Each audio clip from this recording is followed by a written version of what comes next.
Hai semuanya, balik lagi sama calon sarjana. Bumi bisa jadi seperti sekarang ini tentunya telah melalui perjalanan yang sangat panjang.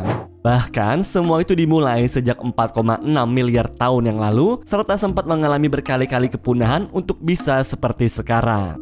Dan buat kalian yang penasaran dengan perjalanannya, maka inilah guys kondisi bumi sejak pertama kali tercipta hingga sebelum kemunculan dinosaurus.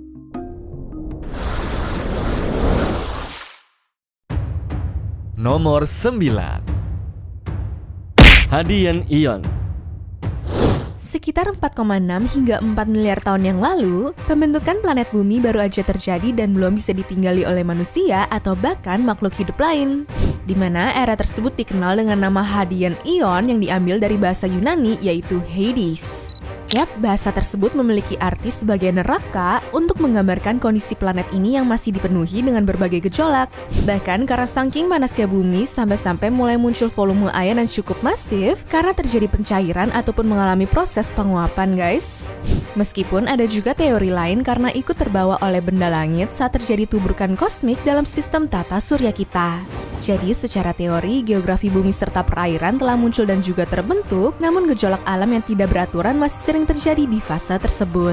Sayangnya dalam kondisi ini emang belum ada yang bisa hidup, di mana salah satu alasannya karena belum ada oksigen sedikit pun ya. Soalnya bumi pada saat itu baru aja memulai perjalanannya dan masih harus menempuh proses yang panjang untuk bisa jadi seperti sekarang. Nomor 8. Archean Ion. Bumi memasuki era baru yang disebut Archean Ion, di mana fase ini mulai berlangsung hingga 2,5 miliar tahun yang lalu. Memang di masa itu pun planet kita tuh masih tergolong sangat panas, bahkan diperkirakan 3 kali lipat jika dibandingkan dengan sekarang loh. Namun di zaman tersebut mulai muncul 2 lempengan benua bernama Falbara yang merupakan bagian dari Afrika Selatan dan juga Australia. Sayangnya kondisi dari atmosfernya itu masih penuh dengan metana dan juga karbon dioksida ya. Namun pada masa inilah terdeteksi tanda kehidupan pertama di bumi yang dibuktikan oleh penemuan fosil stromatolith berumur 3,4 miliar tahun. Nah, kehidupan tersebut merupakan awal mula terjadinya fotosintesis yang nantinya akan mengeluarkan oksigen sebagai gas buang mereka. Namun, perjalanan untuk makhluk hidup bisa eksis masih sangat panjang, mengingat lingkungan pun belum mendukung kondisi seperti itu ya. Ditambah lagi, rasio oksigen yang dihasilkan cukup minim, sehingga perlu waktu agar semuanya bisa seimbang guys. Nomor 7. Proterozoic Ion. Masa yang dikenal sebagai Proterozoic Ion merupakan momen paling penting yang terjadi dalam pembentukan bumi, di mana ini berlangsung setelah Archean Ion dan berakhir pada 541 juta tahun yang lalu. Nah, titik balik yang terjadi di sini adalah adanya perubahan atmosfer di mana oksigen terus berakumulasi dan memenuhi udara di planet bumi. Tapi sebelum itu di era ini pula lah bumi disebut-sebut sebagai bola salju yang berlangsung selama beberapa juta tahun. Jadi teori tersebut menyatakan kalau kurangnya kadar karbon dioksida telah membuat keadaan bumi menjadi dingin sampai-sampai sinar matahari pun nggak bisa masuk. Beruntungnya ini semua telah berakhir sejak aktivitas vulkanik mulai intens kembali dan planet kita pun menjadi hangat. Sehingga momen itu menjadi katalis untuk munculnya kehidupan baru seperti cacing, alga ataupun spons serta makhluk hidup sederhana yang akan berkembang secara terus-menerus. Dan mulai dari sini kehidupan terus mengalami akselerasi serta menyebabkan ledakan pertumbuhan di zaman berikutnya. Nomor 6. Cambrian Period. Cambrian Period inilah era di mana terjadi sebuah pertumbuhan pesat untuk makhluk hidup di bumi. Di mana masa itu berlangsung hingga 485 juta tahun lalu, dimulai dari pembentukan superbenua bernama Gondwana. Namun ketika memasuki periode 530 juta tahun yang lalu, terjadi peristiwa besar dinamakan letusan Kambrium. Momen ketika bumi mengalami kemunculan organisme yang masif pada filum hewan beserta kehidupan-kehidupan lainnya. Di mana hal tersebut ditemukan pada penelitian fosil yang memiliki kecocokan umur dengan zaman Kambrium ini guys. Nah, meski teori tersebut diperdebatkan di kalangan peneliti, tapi sebagian besar percaya bahwa evolusi hewan telah terjadi di sini ya. Apalagi bukti seperti fosil bukanlah sesuatu yang bisa direkayasa dan banyak ditemukan di perairan. Soalnya perkembangan hewan di masa itu masih ketergantungan dengan air seperti jenis Archaeocyathata atau bahkan trilobit yang sangat mendekati dengan bentuk hewan modern yang sering kita kenal sebagai udang. Nomor 5. Ordovician Period. Ordovician Period merupakan penanda datangnya era baru yang cukup bersejarah bagi perkembangan bumi kita ini. Zaman yang berlangsung hingga 443 tahun lalu itu telah mengalami perbedaan signifikan pada kehidupan fauna di bumi. Jadi kalau sebelumnya kebanyakan kehidupan adanya di bawah air, kali ini ada fakta lain dari fosil berbeda yang datang di zaman setelahnya. Pokoknya mulai dari sini udah ada berbagai perubahan, contohnya seperti kemunculan hewan bertulang belakang serta kehidupan awal spesies ikan. Namun di momen ini ikannya masih belum berenang, melainkan berjalan dengan cara merayap. Ikan lamprey dan ikan hek merupakan salah satu contoh hewan purba yang masih eksis dan bisa ditemukan di sekitar kita ya.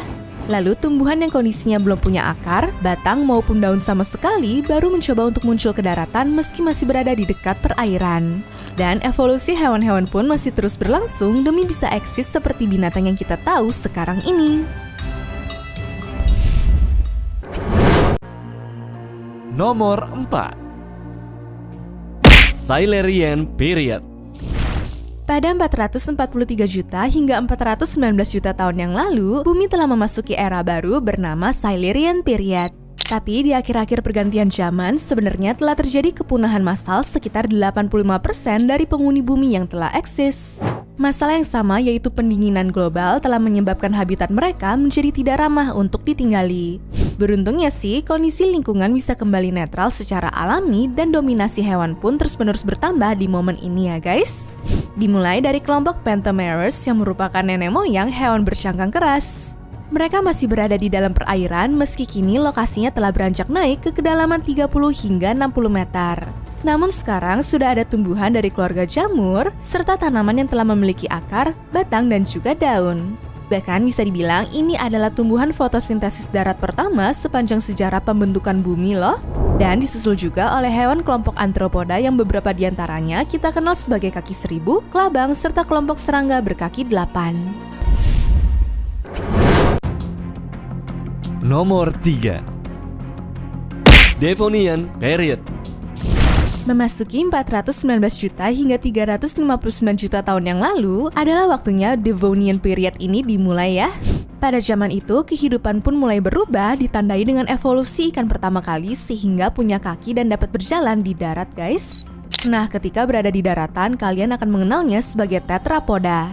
Sedangkan untuk perkembangan tumbuhan juga nggak kalah pesat, bahkan daratan yang tadinya tandus kini berubah menjadi hutan loh. Jadi saat ini dunia telah mengalami perkembangan pesat dan bisa dibilang merupakan pondasi kehidupan di masa mendatang. Meskipun pada akhir zaman itu dunia kembali menghadapi bencana besar yang memusnahkan 70% penghuninya ya. Tapi ada satu sisi positif karena yang sangat berdampak adalah habitat bawah laut. Dan dalang dibalik peristiwa ini sayangnya masih diperdebatkan, namun kemungkinan besar karena pengaruh perubahan suhu secara drastis. Nomor 2. Carboniferous Period. Ada masanya sejumlah besar karbon terbebas ke bumi ditandai dengan terbentuknya pegunungan yang turut mempengaruhi keadaan cuaca.